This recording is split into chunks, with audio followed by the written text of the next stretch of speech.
நம்ம சபைகள் என்ன பண்ணுவோம் அப்படின்னா, வெறும் இந்த பாட்டு பாடிட்டு நிறைய வாலிபர்களை நான் பார்க்குறேன். நிறைய பேர், முக்கால்வாசி பேர் என்ன பண்ணுறாங்கன்னா, இந்த பாட்டு பாடுறதை மட்டும் ரொம்ப அவங்க வந்து ப்ரைடாக எடுத்துக்கிட்டு வெரி சாட்டிஸ்ஃபைட். கர்த்தர் சொல்கிறார், ரிக்கராபாலோ ரிக்கபா, அது 10ல் 1 பங்கு தான் என்று ஆவியானவர் சொல்கிறார். ரிக்கந்த தேவையெல்லாம் வஞ்சிக்கப்படாதீங்கன்னு என்று கர்த்தர் சொல்கிறார்.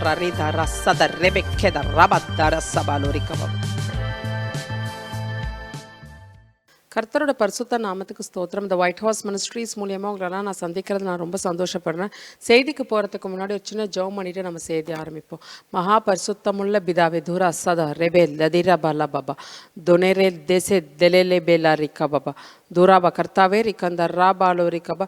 யார் யாருக்கு என்னென்ன வார்த்தைகள் போய் சேரணும்னு நீங்கள் நியமிச்சிருக்கீங்களோ, ரிக்கந்த ரஷபா தரி பதரி சக்கல்லா பாபா, யார் யாருக்கு என்னென்ன ஆசீர்வாதங்கள் போய் சேரணும்னு நீங்கள் நியமிச்சிருக்கீங்களோ, தெரே ஷபா லோரிக்கபா, அவங்களுக்கு ஒரு தடை இல்லாமல் இந்த செய்தி போய் சேரணும். அதே மாதிரி அவங்க எதிர்பார்க்குற ஆசீர்வாதம் போய் சேரணும். கர்த்தாவே ரிஷபா லோரிக்கபா. Thank you father. இன்னைக்கு உண்டான தலைப்பு ஸ்பிரிட் ஆஃப் ஜெசபெல், எசபேலின் ஆவி. அதுக்கு உண்டான வசனம் புக் ஆஃப் ரெவலேஷன், வெளிப்படுத்தின விசேஷம் 2வது அதிகாரம் 20வது வசனம். ஆகிலும் உன் பேரில் எனக்கு குறை உண்டு, என்னவெனில் தன்னை தீர்க்கதரிசி என்று சொல்லுகிற எசபேல் என்னும் ஸ்திரீயானவள் என்னுடைய ஊழியக்காரரை வேசித்தனம் பண்ணவும், விக்கிரகங்களுக்கு படைத்தவைகளை புசிக்கவும் அவர்களுக்கு போதித்து அவர்களை வஞ்சிக்கும்படி நீ அவர்களுக்கு இடம் கொடுக்கிறாய். ஆக்சுவலி இந்த வசனம் மூலியமாக நம்ம என்ன பார்க்குறோம் அப்படின்னா, இந்த வசனம் வந்து ஜீசஸ் வந்து ஒரு வார்னிங் மெசேஜாக ஒரு சர்ச்சுக்கு கொடுக்குறாரு. இது புக் ஆஃப் ரெவலேஷன், இந்த 2வது அதிகாரம் 20வது வசனத்துலேருந்து நீங்கள் ஃபுல்லாக படிச்சிங்கன்னா தெரியும். ஜீசஸ் வந்து அங்கே இருக்க ஒரு சபைக்கு வந்து ஒரு வார்னிங் மெசேஜ் கொடுக்குறாரு. என்ன வார்னிங் மெசேஜ் கொடுக்குறாரு அப்படின்னா, ஸ்பிரிட் ஆஃப் ஜெசபெல், எசபேல்னு ஒரு ஆவி வந்து உங்கள் சபைகளில் இருக்குது, தன்னைத்தானே அது தீர்க்கதரிசின்னு சொல்லுது. அது வந்து அது என்னென்ன பண்ணும் அப்படின்னு சொல்லிட்டு அந்த வசனத்தில் பார்த்தீங்கன்னா இருக்கும். அந்த ஸ்திரீயான என்னன்னா தன்னோட ஊழியக்காரவங்களை வந்து விக்கிர ஆராதனை பண்றது, வேசித்தனம் பண்றது, இது எல்லாத்துக்குமே தூண்டக்கூடிய ஒரு ஸ்பிரிட் அப்படின்னு சொல்லிட்டு அந்த வசனம் மூலியமா நம்ம தெரிஞ்சுக்கிறோம். இந்த ஜெசபெல் அப்படின்ற பேரை வந்து இந்த புதிய ஏற்பாடு காலத்துல மட்டும் கிடையாது, இது ரொம்ப ஒரு ஃபெமிலியரான ஒரு பேர். நம்ம இந்த பேரை நம்ம எங்க கேட்டிருக்கோம் அப்படின்னா, ஒன்னு ராஜாக்கள்ல வந்து நம்ம பார்த்துருப்போம். எலியா காலகட்டத்தில் என்ன ஆகுதுன்னா, ஆகாப்னு ஒரு ராஜா இருந்திருப்பாரு.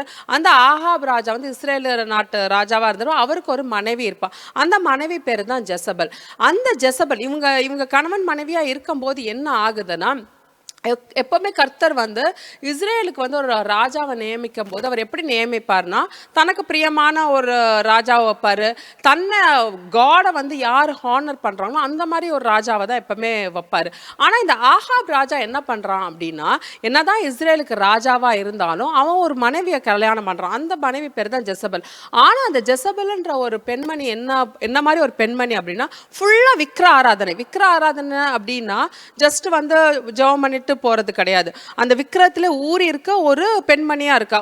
அந்த தேசத்துல வந்து எந்த இடத்துல கர்த்தரோட ஆலயம் இருக்கணுமோ அந்த இடத்துல எல்லா இடத்துலயுமே பாகாலோட ஆலயம், அஷ்டரோத்தன்ற ஆலயம், இந்த மாதிரி ஆலயங்களை வச்சு நல்ல ஒரு வழிபடுற ஒரு பெண்மணியா இருக்கா. ஹிஸ்டரியில நீங்க போய் பார்த்தீங்க அப்படின்னா, ஜஸ்ட் அவ வந்து ஒரு பிரேயிங் லேடியா மட்டும் இருந்திருக்க மாட்டாரு. அந்த மாதிரி ஒரு பாகால், அஷ்டரோத், இவங்களுக்கெல்லாம் வந்து அந்த வே ஆஃப் வர்ஷிப்பே வேற மாதிரி இருக்கும். இந்த மாதிரி வந்து விக்கிர ஆராதனைன்றது வந்து இந்த சைல்டு சாக்ரிஃபைஸ், அதுக்கப்புறம் வந்து எதெல்லாம் நம்ம வந்து செய்யக்கூடாதோ அந்த மாதிரி ஒரு அருவருப்பான காரியங்களை வச்சுதான் இந்த மாதிரி தெய்வத்தெல்லாம் வந்து திருப்திப்படுத்துவாங்க. அப்புறமா பிளட் சாக்ரிஃபைஸ், இதெல்லாம் நீங்க வந்து ஹிஸ்டரியில போய் படிச்சீங்கன்னா தெரியும் என்ன மாதிரி ஒரு வழிபாட்டில் இருந்தாங்க. அந்த மாதிரி வழிபடுற ஒரு பொம்பளையா இருந்ததுனால அந்த என்டையர் நேஷனுமே, இஸ்ரேல் மக்களுமே என்ன பண்றாங்க, கர்த்தரை மறந்துட்டு எல்லாருமே வந்து இந்த பாகால் அஷ்டரோத்தோட ஆலயத்துக்கு போக ஆரம்பிக்கிறாங்க. அந்த என்டையர் தேசமே வந்து விக்கிர ஆராதனைக்குள்ள போயிடுது. ஏன் அப்படின்னா, இந்த என்டையர் ராஜாவால், இந்த ராஜா யாரால வஞ்சிக்கப்படுறாரு அப்படின்னா, எசபெல்ன்ற ஒரு பெண்மணியால வஞ்சிக்கப்படுறாரு. ஒரு விஷயத்தை நம்ம நல்லா புரிஞ்சுக்கணும். ஜஸ்ட் நம்ம அந்த பேரை மட்டும் நம்ம பார்க்கக்கூடாது. எப்படி வந்து எலியாவோட போர்வை எலிஷாக்கு போரிச்சோ, எலியாவோட போர்வை பார்த்தீங்கன்னா வந்து புதிய ஏற்பாடு காலத்தில் ஜான் த பேப்டிஸ்ட் மேலே இருந்தது. எல்லாரும் என்ன சொல்லுவாங்கன்னா, அவர் வந்து எலியாவை போல இருக்காரு. பைபிள்ல அப்படிதான் இருக்கும். எப்படின்னா, he was carrying the spirit of Elijah அப்படின்னு இருக்கும். அதே மாதிரி பார்த்தீங்கன்னா செயின்ட் பவுல் இருக்காரு.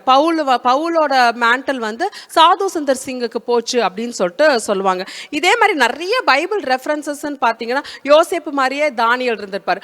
ஒவ்வொருத்தர் அவரோட காலிங் வந்து ஒரு சிமிலாரிட்டி எப்பவுமே பைபிளில் இருக்கும். எப்படி வந்து இந்த மாதிரி ஒரு நல்ல கடவுளோட தீர்க்கதரிசிகளுக்கும் அதே மாதிரி ஒரு சிமிலாரிட்டி இருக்கோ, அதே மாதிரி அசுத்தாவிகளுக்கும் இருக்கும். அது என்ன அப்படின்னா, ஒரே மாதிரி அந்த அசுத்தாவியோட வெளிப்பாடு பார்த்தீங்கன்னா ஒரே மாதிரியே இருந்திருக்கணும். அதே மாதிரி தான் ஜெசபெல்ன்ற ஆவி வந்து அந்த காலகட்டத்தில் என்ன ஆகுதுன்னா, அப்போ இருந்த மக்களை வந்து உண்மையை தெரிஞ்சுக்க விடாம தன்னோட விக்கிரகத்துக்கு வந்து அந்த என்டையர் நேஷனுமே வந்து வழிபட வைக்கிறா.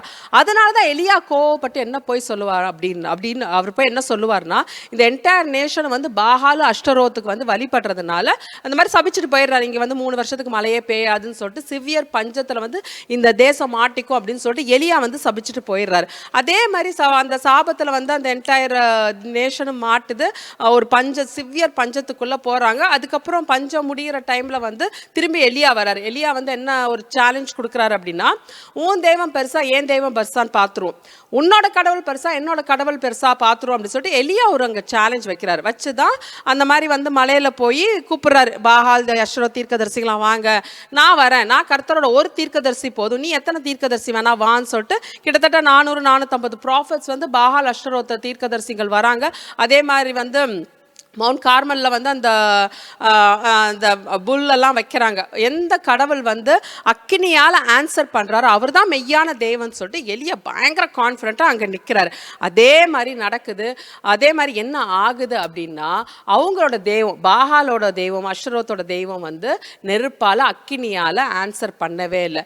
எலியா கும்பிட்ட தெய்வம் தான் மெய்யான தேவன்ற ப்ரூவ் பண்ணுறதுக்காக வானத்திலேருந்து அக்கினியால் கர்த்தர் ஆன்சர் பண்ணுறாரு. அப்போ தான் இஸ்ரேல் மக்களுக்கு என்ன புரியுதா, ஐயோ நம்ம இத்தனை நாள் நம்ம தப்பு பண்ணிட்டோம், நம்ம எலியா ஆராதிக்கிற தேவன் தான் மெய்யான தேவன், அவர் தான் உண்மையான தேவன் சொல்லிட்டு அப்போ வந்து நிறைய மக்கள் வந்து அவங்க தன்னைத்தானே தாழ்த்தி ஒரு ரெப்பட்டன்ஸ் கொடுக்குறாங்க. கர்த்தாவே எங்களை மன்னிச்சிடுங்க, நாங்கள் பண்ணது தப்பு, நாங்கள் இந்த பாகால் பின்னாடியும் அஷ்டரோத்து பின்னாடியும் போயிருக்க கூடாது அப்படின்னு சொல்லிட்டு எல்லாம் மனம் திரும்பின உடனே அப்போ வந்து எலியா மறுபடியும் போய் ஜெபம் பண்ணுறாரு. ஜெபம் பண்ணி இந்த மலைக்காக ஜெபம் பண்ணுறாரு.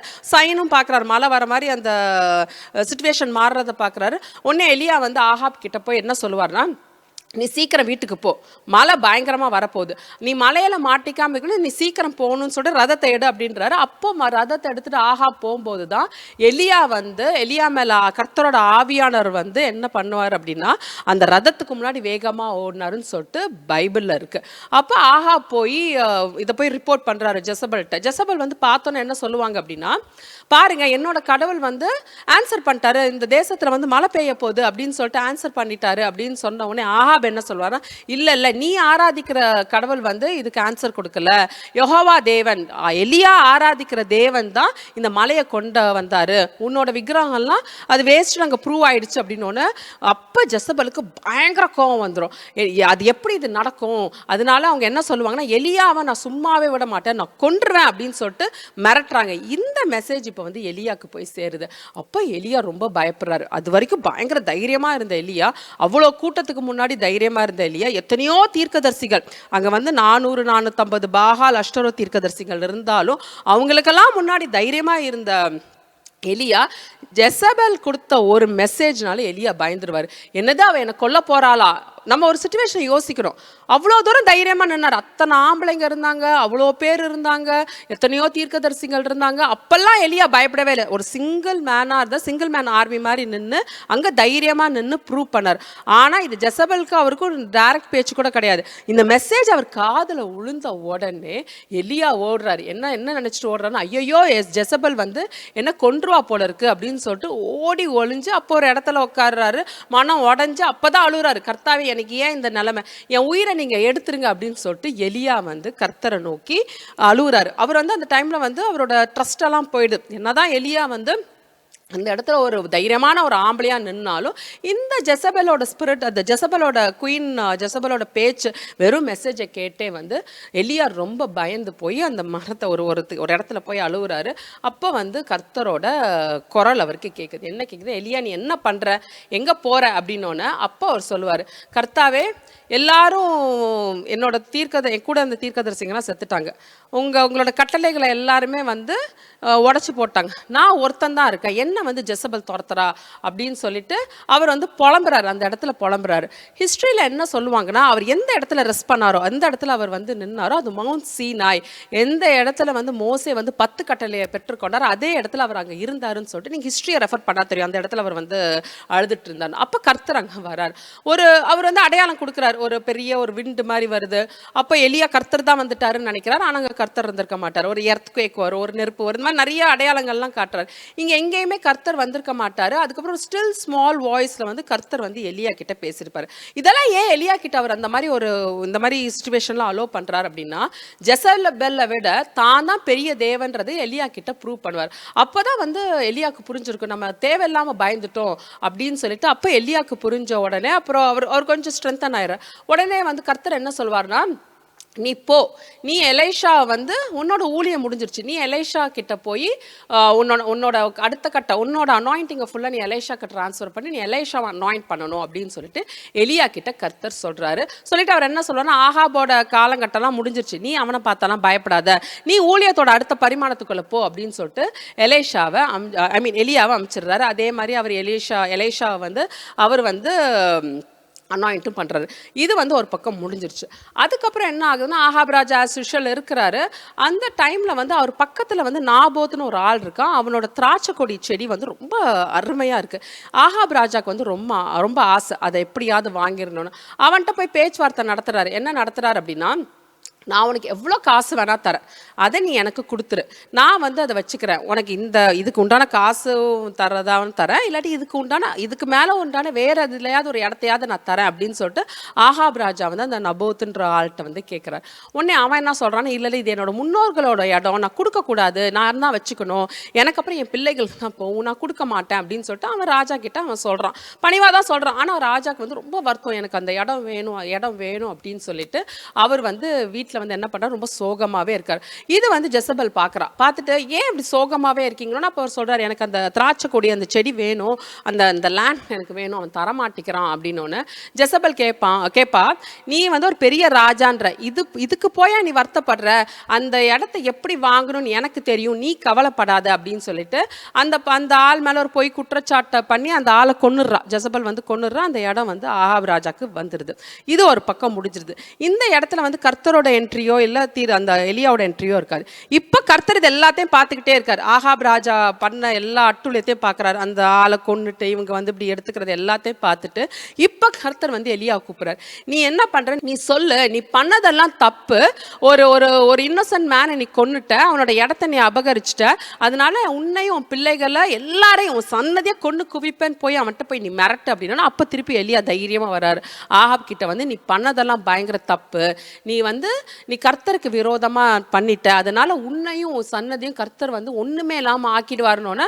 அப்போ ஆகாப் வந்து ரொம்ப பயந்துருப்பார். ஐயோ நம்ம தப்பு பண்ணிட்டோம், நம்ம வந்து இந்த மாதிரி பண்ணியிருக்க கூடாது அப்படின்னு சொல்லிட்டு அவர் என்ன பண்ணுவார்னா, தன்னைத்தானே தாழ்த்தி அவர் கர்த்தரை நோக்கி ஜெபம் பண்ணும்போது அப்போ கர்த்தர் மன இறங்குறார். என்ன சொல்லுவார் அப்படின்னா, என் சாபம் அப்படியே தான் இருக்கும், என்ன நீ இருக்கும்போது அந்த சாபத்தை நான் நிறைவேற்ற மாட்டேன், உன் பிள்ளைகள் வந்ததுக்கப்புறம் இந்த சாபத்தை நிறைவேற்றுவேன்னு சொல்லிட்டு அந்த சாபத்தை அவர் வந்து தள்ளி போடுறாரு. இதுலேருந்து நம்ம என்ன தெரிஞ்சுக்கணும் அப்படின்னா, ஆரம்பத்திலேருந்தே முடிவு வரைக்கும் பார்த்தீங்கன்னா, இன்னும் நிறைய அந்த பைபிளில் பார்த்தீங்கன்னா அந்த ஆகாப் ராஜாவோட ஸ்டோரி போயிட்டு இருக்கோம். இந்த சின்ன ஸ்டோரி மட்டும் நம்ம எடுத்து என்ன பார்க்கணும் அப்படின்னா, ஜெசபெல் தான் கடைசி வரைக்கும் வந்து ஆகாப் ராஜாவை வந்து தப்பாகவே கைட் பண்ணிட்டே வந்திருப்பாங்க. விக்கிர ஆராதனைக்குள்ளே எடுக்கிறதா இருந்தாலும் சரி, இந்த மாதிரி வந்து 10 கட்டளை நிறைய கட்டளைகளை வந்து இவங்க வந்து பிரேக் பண்ணியிருப்பாங்க, குடும்பமாக பிரேக் பண்ணியிருப்பாங்க. இது எல்லாமே வந்து ஜெசபெல் தான் வந்து ஆகாப் ராஜாவுக்கு வந்து எல்லாமே வந்து தப்பாகவே போதிச்சிருப்பாங்க. நீங்கள் அந்த கேரக்டரை நீங்கள் பார்த்தீங்கன்னா, ஆகாப் ராஜா இன்ஃபேக்ட் பார்த்தீங்கன்னா கர்த்தருக்கு கொஞ்சம் பயந்தே நடந்திருப்பாரு. கர்த்தருக்கு ஏதாவது ஒன்று நடக்கும்போது கொஞ்சம் நம்பிக்கை வரும், தாழ்த்துறது, இதெல்லாமே பைபிளில் இருந்திருக்கும். ஏன்னா எலியா வந்து ஆகாப் ராஜா மிரட்டும் போது அவர் உடனே தாழ்த்தி ஃபாஸ்டிங் இருந்த உடனே கர்த்தர் மன இறங்கியிருப்பார். ஸோ இந்த விஷயத்துல என்ன தெரியுதுன்னா, ஆகாபுக்கும் கர்த்தருக்கும் ஒரு கனெக்ஷன் இருந்திருக்கு. கர்த்தருக்கு உண்டான பயம் இருந்திருக்கு.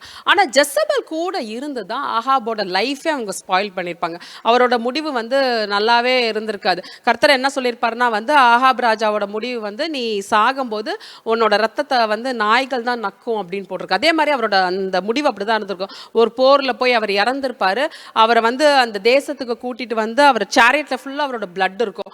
அவரை அவரை வந்து அடக்க ஆராதனை பண்ணுறதுக்கு அவரோட அவரோட டெட் பாடி எடுத்துட்டு போனதுக்கப்புறம் அந்த ரத்தத்தை வந்து நாய்கள் வந்து நக்கியிருக்கும். ரொம்ப ஒரு கேவலமான முடிவாக இருந்திருக்கும். ஸோ ஜெசபெல்ன்ற ஸ்பிரிட் ஆக்சுவலி இந்த வந்து எப்படி வந்து ஒரு ஒரு எலியாவோட போர்வை எலேஷாக்கு போகிறது, ஒரு தானியல் யோசேப்பு, இதெல்லாம் ஒரு சிமிலாரிட்டி இருக்கும். அதே மாதிரி எசபெல் வந்து என்னதான் அந்த குயின் ஜெசபெல் இறந்தாலும் அந்த ஆத்மா ஸ்பிரிட், அந்த ஸ்பிரிட் வந்து இன்னமும் வந்து சபைகளில் காணப்படுது அப்படின்னு சொல்லிட்டு நம்ம நிறைய புஸ்தகங்கள் படித்தாலும் சரி, நிறைய தீர்க்கதரிசிகள் வந்து இந்த பற்றி நம்ம பேசுகிறத நம்ம பார்த்துருக்கோம். அதனால தான் கர்த்தர் வந்து ஜீசஸ் வந்து என்ன வார்னிங் கொடுக்குறாரு அப்படின்னா அதிலே இருக்கும், ஆகையால் உன் பேரில் எனக்கு குறை உண்டு, ஏனவெனில் தன்னை தீர்க்கதரிசி என்கிற சொல்கிற எசபெல் என்னும் ஸ்திரீயினால் என்னோட ஊழியக்காரர்கள் வந்து வஞ்சிக்கப்படுறாங்க, வேசித்தனத்துக்குள்ள உள்ளாராங்க. இது எல்லாமே ஜெசபெல் ஸ்பிரிட்டால தான் அப்படின்னு சொல்லிட்டு இந்த வசனம் சொல்லுது. அதே புக் ஆஃப் ரெவலேஷன் 21, 22 வசனத்துலலாம் என்ன இருக்கும்னா அந்த ஜீசஸ் வந்து சொல்லியிருப்பார், ஜெசபெல்ன்ற ஒரு அந்த ஆத்மாக்கு வந்து நான் வந்து மனம் திரும்ப சொன்னேன், ஆனால் அவன் மனம் திரும்பல, அதனால நான் நியாயத்திற்க போறேன் அப்படின்னு சொல்லிட்டு இந்த 21, 22 வசனம்லாம் இருக்கும். நீங்க பொறுமையா படிச்சு பாருங்க. புக் ஆஃப் ரெவலேஷன் 2வது அதிகாரம் 20வது வசனத்திலேருந்து பார்த்தீங்கன்னா இந்த ஜெசபெல்ன்றது யாரு, இந்த ஜெசபெல் ஸ்பிரிட் இந்த சபைகளுக்குள்ள என்ன பண்ணும், எதனால வந்து இன்னமும் வந்து எழுப்புதல் வராம இருக்குன்றத நீங்க தெரிஞ்சுக்கணும் என்ற ஆவியானவர் சொல்றார். ரிக்கந்தல்லா ரஷாத ரெபே லொரிக்கந்த, இவ்வளோ ஜபம் பண்ணியும் ரிக்கந்தர்ராபா சபைகளை எழுப்புதல் வராட்டி ரிக்கந்தர்ராபா லொரிக்கந்தர்ரா, அது ஏன் எழுப்புதல் வரலன்னு சொல்லிட்டு ரிக்கந்த நீங்க அனலைஸ் பண்ணணும்னு என்று கர்த்தர் சொல்றார். ரிக்கந்தர்ராபா லொரி ஜபிக்கிறதுக்கு முன்னாடி ரிக்கந்தர்ராபா இந்த எசபெலின் ஆவியை நீங்க கட்டி ஜெபம் பண்ணணும்னு என்று கர்த்தர் சொல்றார். ரிக்கந்தர்ரா இது கட்டி ஜெபம் பண்ணும்போது ரிக்கந்தர்ராபா லொரிக்கந்தர்ரா உங்க சபை வளர்றதை நீங்க பாப்பீங்க. ரிக்கந்தர்ராபா லொரி உங்க சபை அடுத்த லெவலுக்கு போறதை பாப்பீங்க. ரிக்கந்தர்ராபா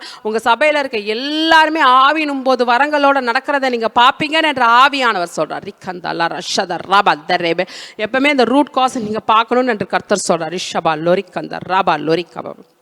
இந்த எசபெல் ஆவி என்ன பண்ணுன்னா நம்ம சபை மக்களை வந்து ஆராதனைக்குள்ள தள்ளுறது, ஃபால்ஸ் டீச்சிங்கை உள்ள கொண்டு வர்றது. விக்கிர ஆராதனை அப்படின்னோன்னு நம்ம ஜென்ரலாக வந்து கிறிஸ்டியானிட்டியில பல சபைகளை நம்ம பின் பாயிண்ட் பண்ணுவோம். இவங்க வந்து விக்கிர ஆராதனை பண்ணுறாங்க, ஜீசஸை விட மற்ற சிலைகளை வந்து வழிபடுறாங்க அப்படின்னு சொல்லிட்டு நீங்கள் தப்பு கணக்கு போட்டுட்டு இருக்கீங்கன்னு என்று கர்த்தர் சொல்கிறார். ரிஷாதர் ராபா லோரிக்கந்தர் ராபா தரிபா லசபா லோரிக்கந்தர் ஆவியானவர் சொல்கிறார். ரிக்கந்த என் அல்லாமல் ரிக்கந்தர் ராபா லோரிக்கா பராபா லோரிக்கந்தர் ரஷதர் ராபா லோரிக்கா பாபா எதுவாக இருந்தாலும் ரிக்கந்தர் ராபால் உங்கள் ப்ரொஃபஷ்னலாக இருந்தாலும் அது விக்கிரம் தான் என்று கர்த்தர் சொல்கிறார். ரிஷாதர் நிறைய பேர் நம்ம சபைகள் என்ன பண்ணுவோம் அப்படின்னா வெறும் இந்த பாட்டு பாடிட்டு நிறைய வாலிபர்களை நான் பார்க்குறேன். நிறைய பேர் முக்கால்வாசி பேர் என்ன பண்ணுறாங்கன்னா இந்த பாட்டு பாடுறதை மட்டும் ரொம்ப அவங்க வந்து ப்ரௌடாக எடுத்துக்கிட்டு ப்ரைடாக எடுத்துக்கிட்டு they are very satisfied. கர்த்தர் சொல்கிறார் ரிக்கந்தர்ராபா லோரிக்கபா அது 10ல் 1 பங்கு தான் என்று ஆவியானவர் சொல்கிறார். ரிக்கந்த தேவையெல்லாம் வஞ்சிக்கப்படாதீங்கன்னு என்று கர்த்தர் சொல்கிறார். ரிதர சதர் ரெபெக்கெதர் ரபத்தர சபா லோரிக்கபா. எப்படி நம்ம ஸ்கூலுக்கு போகும்போது பார்த்தீங்கன்னா எடுத்தோடனே நமக்கு கிளாஸில் ஃபஸ்ட் பீரியட் செகண்ட் பீரியட்லாம் வராது. நம்மளை போன உடனே ஒரு அசம்பிளின்னு ஒன்று வைப்பாங்க. நம்ம என்ன மாதிரி ஸ்கூலில் இருக்கோம் அப்படின்னா நம்ம என்ன மாதிரி ஸ்கூலில் இருக்கிற ஏற்ற மாதிரி நமக்கு அசம்பிளியில் பாட்டு போடுவாங்க. ஹிந்து ஸ்கூல்ஸில் படித்தோம் அப்படின்னா அதுக்கேற்ற மாதிரி ஹிந்து சாங்ஸ் போடுவாங்க. நம்ம கிறிஸ்டியானிட்டி ஸ்கூலில் படித்தோன்னா அதுக்கேற்ற மாதிரி கிறிஸ்டியன் சாங்ஸ் போடுவாங்க. பட் அந்த ஸ்டார்டிங் நம்ம வந்து போன உடனே ஒரு ப்ரேயர்னு ஒன்று வச்சு ஒரு பாட்டு பாடுவாங்க. அது முடிச்சதுக்கப்புறம் தான் ஃபஸ்ட் பீரியட் செகண்ட் பீரியட்னு சொல்லிட்டு நம்ம போடுவோம். அதே மாதிரி தான் நம்ம சபைகளில் போன உடனே நம்ம பாட்டு பாடுறோம், ஆராதிக்கிறோம். இதெல்லாம் வந்து ஒரு ஃபர்ஸ்ட் ஒரு ப்ரைமரி தான்.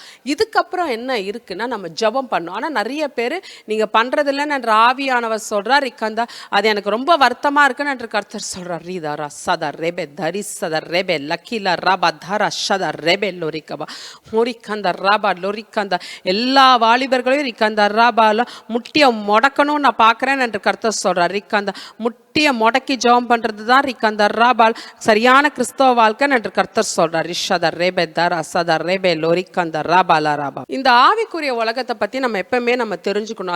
அது வந்து தெரிஞ்சுக்கிறது நமக்கு ரொம்ப ரொம்ப ரொம்ப இம்பார்ட்டன்ட். நம்ம சாது சுந்தர் சிங்கை பற்றி நமக்கு நிறைய பேருக்கு தெரியும். அவர் வந்து இந்த 19th centuryல வந்து அவர் ஊழியம் சிக்கிம் டிபேட் இந்த மாதிரி இடத்துலலாம் அவர் ஊழியம் பண்ணவர். அவர் பார்த்தீங்கன்னா நிறைய புஸ்தகம் எழுதினார். ரொம்ப முக்கியமான 2 புஸ்தகத்தை சொல்கிறார். சொல்கிறேன், at the masters feet and dreams and visions. இது ரெண்டுமே ரொம்ப ஒரு முக்கியமான புஸ்தகம். என்னதான் அவர் டெஸ்டிமோனி வந்து கொடுத்துருந்தாலும், அவர் எப்படி கிறிஸ்டியானிட்டியில் வந்தன்னு கொடுத்தாருந்தாலும், இந்த 2 புஸ்தகத்தில் தான் ஆவிக்குரிய உலகத்தை பற்றி அவர் நிறைய போட்டிருப்பாரு, நிறைய டெஸ்டிமோனி போட்டிருப்பாரு, எப்படி ஆவிக்குரிய உலகம் ஆப்ரேட் ஆகுது அப்படின்னு சொல்லிட்டு அவர் போட்டிருப்பாரு. அவர் ப்ரீச்சிங்லேயே பார்த்தீங்கன்னா ஃபர்ஸ்ட் அவர் ஆரம்ப காலத்தில் அவர் டெஸ்டிமோனி கொடுத்து அப்படி வந்துட்டு இருக்காரு. போக போக பார்த்தீங்கன்னா அவரோட புஸ்தகத்திலே பார்த்தீங்கன்னா ஜட்ஜ்மெண்ட், ரிப்பன்டன்ஸ், இதை பற்றி அவர் நிறையா பேசியிருப்பாரு. அவர் ஒரு வாட்டி ஆவிக்குள்ளாக்கி ஒரு 2 விஷயம் பார்க்குறாரு. அதில் என்ன ஆகுதுன்னா, அவருக்கு எப்போவுமே பார்த்தீங்கன்னா நிறைய ஸ்பிரிச்சுவல் என்கவுண்டர் ஆகிருக்கிறத அவரோட புஸ்தகத்தில் போட்டிருந்தார். எப்போவுமே இந்த தேவதூதர்களோட சஞ்சரிக்கிறது, நிறைய செயின்ஸை பார்க்குறது, இந்த மாதிரி நிறைய விஷயங்கள் அவர் புஸ்தகத்தில் போட்டிருந்தார். அப்போது ஒரு வாட்டி என்ன ஆச்சுன்னா, அப்போது ஒரு இடத்துல வந்து இவர் கூட்டிகிட்டு போகிறாங்க. ஒரு குழந்தை இறந்துருச்சு. அந்த குழந்தை இறந்த இடத்துல இவர் கூட்டிகிட்டு போகிறாங்க. அம்மா அழுதுட்ருக்காங்க. அப்போ வந்து என்ன ஆகுதுன்னா, அந்த குழந்தையோட ஆத்மாவை எடுத்துகிட்டு போகிறதுக்கு நிறைய ஏஞ்சல்ஸு, செயின்ஸு அந்த இடத்துல இருக்கிறத சாது சுந்தர் சிங் பார்க்குறாரு. எல்லாரும் ரொம்ப சந்தோஷமாக இருக்காங்க. இந்த குழந்தையோட ஆத்மாவும் பிரிஞ்சு அவங்க கையில் வருது. அப்போ வந்து அந்த ஒரு ஏஞ்சல், அப்போ அவங்க அம்மா பயங்கரமாக கதறாங்க, தம் பிள்ளையை இழந்துட்டோம் அப்படின்னு சொல்லிட்டு பயங்கரமாக கதறாங்க. அப்போது இந்த ஏஞ்சல் என்ன சொல்கிறாங்க அப்படின்னா, இந்த அம்மாவோட கண்கள் திறந்து இந்த மாதிரி ஒரு விஷயம் பார்த்தா இந்த அம்மா அழுவவே அழாது. ஏன்னா அவங்க குழந்தை வந்து ரொம்ப பத்திரமான இடத்துக்கு வரப்போகுது. அது மட்டும் இல்லை, கூடிய சீக்கிரம் இந்த அம்மாவும் இந்த இடத்துக்கு வந்து இந்த பிள்ளையோட சஞ்சரிக்க போகிறாங்க. இவங்க ஏன் அழறாங்கன்னே தெரியல அப்படின்னு சொல்லிட்டு சாது சுந்தர் சிங் அதில் சொல்கிறார். இன்ஃபேக்ட் அவர் என்ன சொல்லியிருப்பார் அப்படின்னா, மரணன்றது வந்து கிறிஸ்டியானிட்டி பொறுத்த வரைக்கும் ஒரு முடிவு கிடையாது, ஒரு சந்தோஷமான விஷயம். நம்ம தான் தேவையில்லாமல் அழுதுட்ருக்கோம் அப்படின்னு சொல்லிட்டு அவர் இந்த ஒரு சாட்சியை போட்டிருந்தார். ஒரு சாட்சியை போட்டிருந்தார். ஒரு ஆள் இருக்கான். அந்த ஆள் வந்து தன்னைத்தானே ரொம்ப நீதிமானு நினச்சிட்டு அவன் பூமியில் அவன் வாழ்கிறான். ஒரு நாள் அவன் இறந்துடுறான். அப்போ அவன் இறந்ததுக்கு அப்புறம் அவனை நியாய தீர்ப்பு சீட்டில் கூட்டிகிட்டு போய் சொல்கிறாங்க, நீ பண்ண விஷயம் வந்து பரலோகத்துக்கு கூட்டிகிட்டு போகிற மாதிரி நீ ஒன்றும் பண்ணல. ஸோ உனக்கு ஹெல் தான் வந்து உனக்கு வந்து நியமிச்சிருக்க பிளேஸு, நீ ஹெல்லுக்கு தான் போகணுன்னா அவன் அந்த ஆள் அங்கே ஆர்கியூ பண்ணுறான். நீங்கள் என்ன நினச்சிட்ருக்கீங்க, நான் எவ்வளோ பெரிய ஆள் தெரியுமா, என்ன போய் பாதாளத்துக்கு போக சொல்கிறீங்க, நான் அவ்வளோ பண்ணியிருக்கேன், நீங்கள் அதெல்லாம் இங்கே என்கிட்ட பேசக்கூடாது, நான் கர்த்தரை பார்க்கணும் அப்படின்னு சொல்லிட்டு அந்த ஆள் ஏஞ்சல்ஸ்கிட்ட அவன் வந்து ஆர்கியூ பண்ணான். உடனே அவங்களும் கூட்டிகிட்டு போனாங்க, வா நீயே அவர்கிட்ட வந்து உன்னோட கேஸை சப்மிட் பண்ணி நீயே வந்து பேசு அப்படின்னு. இவனை கூட்டிகிட்டு போகும்போது, பரலோகத்தில் கூட்டிகிட்டு போகும்போது கர்த்தர் இருக்காராம். அப்போ வந்து அந்த பயங்கரமான ஒரு வெளிச்சம், பயங்கரமாக அந்த இடம் வந்து பயங்கர பிரகாசமாக வல்லமை உள்ள ஒரு இடமா இருந்துதான். அதை பார்த்த உடனே அவன் அந்த வல்லமையை தாங்காமல் அவனே போய் பாதாளத்தில் அவன் விழுந்தானா. இந்த மாதிரி பல சாட்சிகள், பல விஷயங்கள், நிறைய ஆவிக்குரிய அனுபவங்கள், ரகசியங்கள் அவர் புஸ்தகத்தில் இருக்குது. நீங்கள் ஊழியத்துக்கு வரதா இருந்ததுன்னா ரிக்கந்தர் ராபால் அந்த புஸ்தகத்தை வாங்கி படிங்கன்னு என்ற ஆவியானவர் சொல்கிறார். ரிக்கந்தல்லா ரஷபா, இது கடைசி காலம் என்ற ஆவியானவர் சொல்கிறார். ரிக்கந்தர் ராபாலோரி, மாம்சமான யாவர் மேலும் என் ஆவியை ஊற்று, குமாரனும் குமாரத்தையும் தீர்க்க தரிசனம் உரைப்பார்கள், வாலிபர்கள் தரிசனம் காண்பார்கள், வயதானவர்கள் சொப்பன காண்பார்கள், என் ஊழியக்காரன் மேலேயும் என் ஊழியக்காரி மேலேயும் என் ஆவியை ஊற்றுவேன் என்று கர்த்தர் சொல்றார். ரிக்கந்தர் ராபா லோரிகபா, கர்த்தாவே ரிஷதர் ராபா லக்கீரா தரி ஷபா லோரிகபா தூரா தர் ராபா. யார் யாரெல்லாம் ரிக்கந்தர் ராபா இந்த அக்கினி அபிஷேகம் வேணும்னு வாஞ்சிக்கிறாங்களோ ரிக்கந்த், அவங்க எல்லார் மேலேயும் இந்த அக்கினி அபிஷேகம் ஊற்றப்படணும் கர்த்தாவே. ரீதரா சதர் ராபா தரீபா தரீபா பாபா தோரே பேலரா ஷதர் ராபா லக்கி தரிஷ Rebe lorika baba roda raba dharaba lakala baba Urikanda raba lorikanda rashaka la raba da raba lorikaba urakanda raba lorikaba rikanda rasha da raba dhariba la dharesebe lorikanda raba lorikaba urakanda ram கர்த்தர் சொல்றார். ரிக்கந்த ராபா சபைகள்ல ரிக்கந்த ராபா காணப்படுற எசபேலின் ஆவியே என்ற ஆவியானவர் சொல்றார். ரிக்கந்த ராபா அதை கட்டி ஜெபம் பண்ணுங்க என்று கர்த்தர் சொல்றார். ரிக்கந்த ரஷத ராபா லோரிக்கந்த ராபா லோரிகா கர்த்தாவே ரிக்கந்த Rafah லோரிகா Baba துரஷத Rafah லோர். I bind the spirit in Jesus name. Rikanda raba lorikaba Jezebel ஆவியை நாங்கள் கட்டுகிறோம் கர்த்தாவே. ரிக்கந்த Rafah லோர், we bind the spirit, we bind the spirit of Jezebel. Rikanda, we bind the spirit of Jezebel. Rikanda raba, we bind the spirit of Jezebel. Rikanda raba lokela dhari shada rebe lorika baba urakanda rashada raba lorika ba durekanda raba lorika ba durabala raba கர்த்தாவே ரிக்கந்த ராபாலோ இனி வர நாட்கள்ல ரிக்கந்த ராபா சபையில வர எல்லாருமே ரிக்கந்த ஆவினும் போது வரங்களோட நடக்கணும் கர்த்தாவே. ரிஷதர் எல்லாரும் இந்த ஆவினும் போது வரங்களை பெற்றுக்கொள்ளணும் கர்த்தாவே. ரிஷதர் ராபாலோ ரிக்கா பாபா.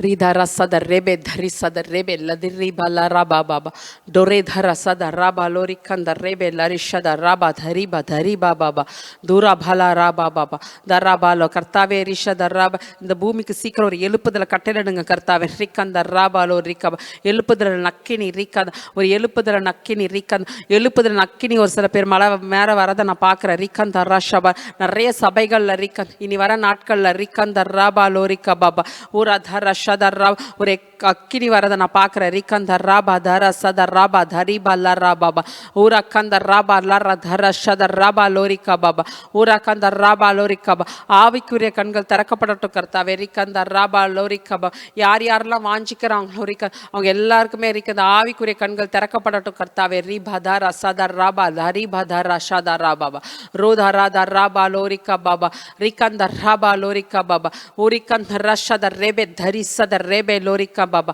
தொனே ரே தேலே ரே சதர் ராபா லோரிக்கா அசுத்தாவிகளை இயேசு கிறிஸ்துவின் நாமத்தில் நான் கட்டுகிறேன் ரிக்கந்த ராபா லோ இயேசு கிறிஸ்துவின் நாமத்தில் நான் கட்டுகிறேன் ரிக்கந்த ராபா லோரிக்கா I bind all the evil spirits Lord ரிக்கந்த ராபா லோரிக்கா பாபா ஊரக்கந்த ராபா லோரிக்கா I bind spirit of Jezebel in Jesus name ரிக்கந்த ராபா லோரி I bind the spirit of Jezebel in Jesus name ரிஷத ராபா லோகே த ரசத ரேபே லோரிக்கா பா ஊரக்கந்த ராபா எசபெலின் ஆவியை இயேசு கிறிஸ்துவின் நாமத்தில் நான் கட்டுகிறேன் ரிக்கந்த லாரா ஷபால் நான் கட்டுகிறேன் ரிக்கந்த ராபால் I bind them in Jesus name ரிக்கந்த ராபா என் சபைகள் மேல உனக்கு அதிகாரம் கிடையாது என்ற ஆவியானவர் எச்சரிக்கிறார் ரிக்கந்த ரஷபா லோரிக்கந்த ராபா தரிபா லோர் ரிக்கந்த ராபா எசபெலின் ஆவியை கட்டுகிறேன் என்ற ஆவியானவர் எச்சரிக்கிறார் ரிக்கந்த ரஷபா லோரிக்கா Baba in Jesus name I pray amen thank you Jesus